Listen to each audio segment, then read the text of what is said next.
भारत के गृह मंत्री अमित शाह जी को मैंने पत्र लिखा है कि यूपीए सरकार के समय चीन से जो राजीव गांधी फाउंडेशन में दान मिला है, पैसा मिला है, इसकी जांच होनी चाहिए, क्योंकि तत्कालीन उस समय वाणिज्य मंत्री थे कमलनाथ जी, और इन्होंने चीन को रियायतें दी थी।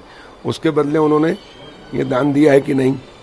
और सोनिया गांधी और राहुल गांधी की भी जांच होना चाहिए, और कांग्रेस की भी स्थिति स्पष्ट होना चाहिए कि ये चीन से दान लेकर राजीव गांधी फाउंडेशन में किस प्रकार इन्होंने गड़बड़ियां की है, और ये चीन के साथ है कि भारत के साथ है, इनकी विश्वसनीयता ये भी स्पष्ट हो जाएगी।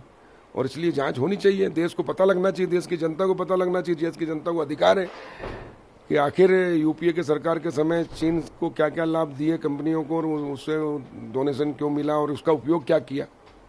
आपने पाकिस्तान उच्चायुक्त के द्वारा पैसा दान देने की बात कही कि जिस तरीके से पाकिस्तान उच्चायुक्त पैसा का कहीं देता तो उसका आतंकवादी गतिविधियों में। देखिए, जो दुश्मन देश है उनके यहाँ से किसी भी प्रकार की अगर राशि आती है तो उसकी जांच होनी चाहिए कि कहीं आतंकवादी गतिविधियों में तो नहीं हो रही है, देश विरोधी गतिविधियों तो नहीं हो रही है, देशद्रोही गतिविधियों में तो नहीं हो रही है।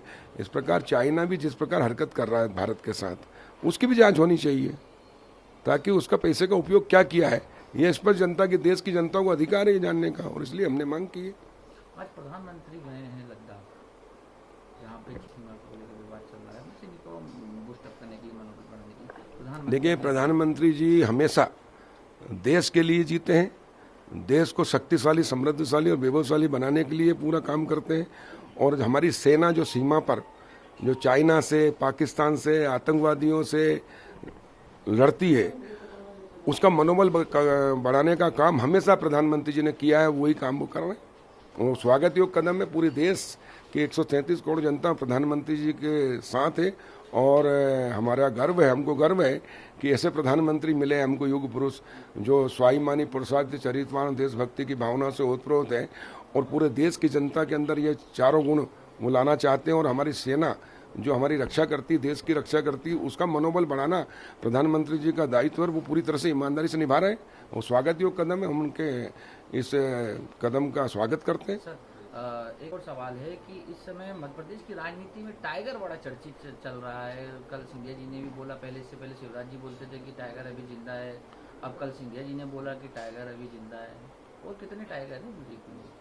देखिए, टाइगर का मतलब ये नहीं है, टाइगर का मतलब है कि हर अन्याय अत्याचार के खिलाफ लड़ने के लिए हम सक्षम हैं, और हमारे भारतीय जनता पार्टी का हर नेता, हर कार्यकर्ता स्वाभिमानी है, पुरुषार्थी है, चरित्रवान है, देशभक्त है, और इन चारों गुणों से ओतप्रोत भाजपा का नेता हो या कार्यकर्ता हो, वो हमेशा अन्याय के खिलाफ लड़ता है। और इसलिए टाइगर एक शेर की बार के शेर की तरह लड़ना कि सामने वालों को पछाड़ दें, और इसलिए कांग्रेस को पछाड़ेंगे। राजनीति के भी चुनाव है। शिकारी भी सामने आ गया है, दिग्विजय सिंह ने ट्वीट करके कहा है ज्योतिरादित्य सिंधिया को लेकर ही। अब दिग्विजय सिंह जी का समय खत्म हो गया, अब वो बूढ़े हो गए हैं, और चुनाव में जिस प्रकार भोपाल लोकसभा चुनाव में उनकी हार हुई है, उससे स्पष्ट है कि उनका वजूद क्या है। और अब 24 की 24 सीटें भारतीय जनता पार्टी उपचुनाव में जीतेगी। 3 माह, आज 100 दिन पूरे हुए हैं भारतीय जनता पार्टी के।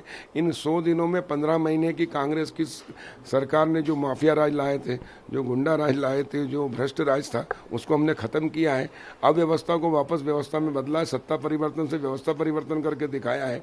और 3 माह में हमने कोरोना के महासंकट को भी नियंत्रित किया है माननीय मुख्यमंत्री शिवराज जी के नेतृत्व में। और पटरी विकास की उतर गई थी, पटरी से गाड़ी, उसको वापस लाए हैं, और अब तेज गति से चलेगी। और 100 दिन के अंदर हमने संबल योजना वापस शुरू की है, हमने कोरोना पे कंट्रोल किया है, हमने किसानों को सुविधाएं दी है, हमने हर वर्ग को, गांव, गरीब और किसान और प्रदेश का चौमुखी विकास करने की ओर अग्रसर हुए हैं। और यह 100 दिन की उपलब्धियों में 37,000 करोड़ रुपया हमने खर्च किया है। और विकास की जो पटरी है, गाड़ी उतर गई थी, उसको वापस लेकर आए हैं। और आने वाले समय में हम मध्य प्रदेश को स्वर्णिम प्रदेश बनाएंगे और कांग्रेस का सफाया करेंगे। सर, अभी कहा जो बात नहीं हो पाई थी कि दिग्विजय सिंह कह रहे हैं कि उन्होंने शेर का शिकार किया, माधवराव सिंधिया के साथ शेर का शिकार करने जाते थे। अब वो गए जमाने, अब जो है ना, अब ये शेर का शिकार नहीं कर पाएंगे क्योंकि इनके दांत निकल गए हैं, ठीक है ना। और पूरी जनता ने इनको, कांग्रेस को नकार दिया है, और इसलिए कहना कुछ भी, अब भपकी मार रहे हैं, तो इन गिदड़ भपकियों से कुछ होता नहीं है। अब भारतीय जनता पार्टी इतनी मजबूत हो गई है मध्य प्रदेश में, गांव-गांव में भारतीय जनता पार्टी के कार्यकर्ता हैं, और भारतीय जनता पार्टी जो कहती है वो करती है। हमारा नेतृत्व चाहे प्रधानमंत्री नरेंद्र मोदी जी हों, अमित शाह जी हों, नड्डा जी हों, या मध्य प्रदेश के मुख्यमंत्री शिवराज जी हों, या वी.डी. शर्मा जी हों, हर नेता हमारा, उसकी नीयत अच्छी है, उसकी नीति अच्छी है, और हम देश के लिए कार्य करते हैं, हम समाज के लिए कार्य करते हैं, और इसलिए जनता का दिल और विश्वास जीता है, विकास किया। सबका साथ, सबका विकास और सबका विश्वास जो मोदी जी ने नारा दिया, उसको हमने चरितार्थ किया, इसलिए जनता का दिल और विश्वास जीता है। उसी के बल पर चुनाव भी जीतेंगे और इन कांग्रेसियों का सफाया करेंगे। और कांग्रेस अब इतिहास हो गई है, बूढ़ी हो गई है, और अब कांग्रेस को कैंसर हो गया, एक तरह से पूरे अंदर तंत्र में, शरीर में इनके भ्रष्टाचार हो गया। और इसलिए अब जो भी थोड़ी बहुत सांसें ले रहे हैं तो वेंटिलेटर पे है कांग्रेस, वो भी अब हट जाएगा। 24 सीट